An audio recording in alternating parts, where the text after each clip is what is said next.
Hello बच्चों, let's read the question first. The question says once the polymerase reaches the terminator region the nascent RNA falls off, so also the RNA polymerase this results in. तो हमसे यहाँ पर पूछा गया है, एक बार जो पॉलीमरेज टर्मिनेटर रीजन पे पहुँच गया.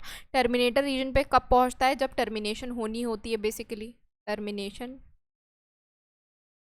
जब टर्मिनेशन होगी तो टर्मिनेटर के पास पहुंचेगा. टर्मिनेटर रीजन पे पहुंच गया तो क्या होगा, जो नया आरएनए यानी कि नेसेंट आरएनए जो बना है वो जो है वो गिर जाएगा या फॉल ऑफ हो जाएगा. तो जब यहाँ पर हम किसकी सिंथेसिस की बात कर रहे हैं? यहाँ पर हम आरएनए की सिंथेसिस की बात कर रहे हैं. तो बेसिकली यहाँ किसकी सिंथेसिस हो रही थी? आरएनए की सिंथेसिस हो रही थी. कौन से मेथड से? ट्रांसक्रिप्शन से. और यहाँ पर दिया हुआ है सो ऑल्सो द आरएनए पॉलीमरेज. तो आरएनए पॉलीमरेज किसकी सिंथेसिस कराता है? आरएनए पॉलीमरेज कराता है सिंथेसिस आरएनए की. तो यहाँ पर ट्रांसक्रिप्शन की बात हो रही है. ट्रांसक्रिप्शन में भी टर्मिनेशन की बात हो रही है.